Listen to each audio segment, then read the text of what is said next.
শুধু একটু মাথা ব্যথা কমানোর জন্য বাইরে বেরিয়েছিলাম, কিন্তু বাইরে গিয়ে এত মানুষের ভিড় আর এত সুন্দর একটা মুহূর্ত দেখবো সেটা একদম ভাবিনি। তো নমস্কার সবাইকে, আমি রাধা। আমার নতুন একটি মিনি ব্লগে তোমাদের সবাইকে অনেক অনেক স্বাগত। কখনো কখনো মন খারাপ আর মাথা ব্যথা এতটাই বেড়ে যায় যে চার দেয়ালের মধ্যে আর থাকতে ইচ্ছে করে না।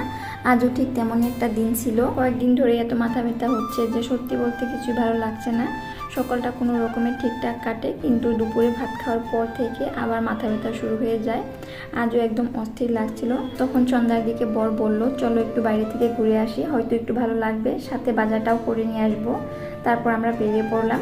বাইরে গিয়ে দেখি রাস্তায় এত মানুষ, এত ভিড়, চারপাশে শুধু গাড়ির লাইন আর মানুষের ভিড় দেখে প্রথমে তো কিছু বুঝতেই পারছিলাম না কি হয়েছে। তারপর একটু সামনে গিয়ে দেখি আজকে ডক্টর শ্যামাপ্রসাদ মুখার্জি ফ্লাইওভারের ওপেনিং চলছে। সবাই নতুন ব্রিজটা দেখতে এসেছে, কেউ ভিডিও করছে, কেউ ফটো তুলছে। তারপর আমরা ব্রিজের উপর গেলাম, একটু ভিডিও করলাম, কিছু ফটো তুললাম।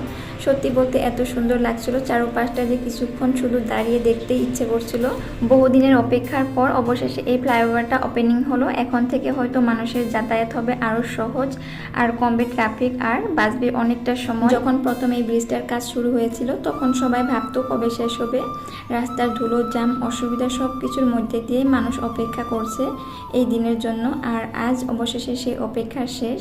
সত্যি বলতে একটা নতুন ব্রিজ শুধু রাস্তা না, একটা মানুষের সময় আর প্রতিদিনের জীবনের সাথে জড়িয়ে থাকে। অনেক মানুষের অফিস যাওয়া, বাড়ি ফেরা, পরিবারের সাথে সময় কাটানো সবকিছুই এখন হয়তো একটু সহজ হবে। চারপাশে মানুষের ভিড়, সবার মুখে আনন্দ, একদম অন্যরকম একটা অনুভূতি। সত্যি বলতে নিজের এলাকার এমন একটা সুন্দর মুহূর্ত কাছ থেকে দেখতে পেরে খুব ভালো লাগছে। তো আজকের পুরো মুহূর্তটা তোমাদের সাথে শেয়ার করলাম। ভিডিওটা শেষ পর্যন্ত দেখো আর বলো তোমাদের কেমন লাগলো নতুন ব্রিজটা। এখানে এসে আমরা ফটো তুললাম আর ভিডিও করে নিলাম। এখন আমরা যাব বাজার করতে, যেহেতু আমরা বাজার করার উদ্দেশ্যে এসেছিলাম। তো চলো এখন বাজার করতে যাব। তারপর ধীরে ধীরে বাজার করতে গেলাম। আজকে বাজার এসে দেখতে পেলাম কচুরলতি। কচুরলতি খেতে আমার ভীষণ ভালো লাগে। শুটকি মাছ দিয়ে রান্না করবো, তো ভাবছি শুটকি মাছও নিয়ে যাব। আজকে অনেক সবজি বাজার করেছি, আর যখন শুটকি মাছ কিনতে গিয়েছিলাম সেখানে গিয়ে একটা ছোট্ট বিড়ালের বাচ্চা দেখতে পেলাম। এত কিউট দেখতে ছিল, বারবার সামনে এসে ঘুরছিল।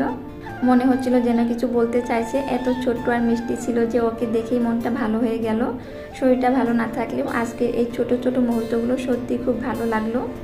তারপর ভাবলাম কিছু খেয়ে তবেই বাড়ি ফিরবো, কারণ বাইরে বেরোলে আমার সব সময় মনে হয় একটু কিছু খাওয়া তো চাই, না হলে যেন ঘোরাটাও পুরো কমপ্লিট লাগে না। এতক্ষণ ঘোরাঘুরি, এত ভিড়ের মধ্যে হাঁটা আর বাজার করার পর সত্যি খুব খিদেও পেয়ে গিয়েছিল। তাই ভাবলাম বাড়ি গিয়ে আর কিছু রান্না করতে ইচ্ছা করবে না, তার থেকে বাইরে থেকে কিছু একটা খেয়ে নিই।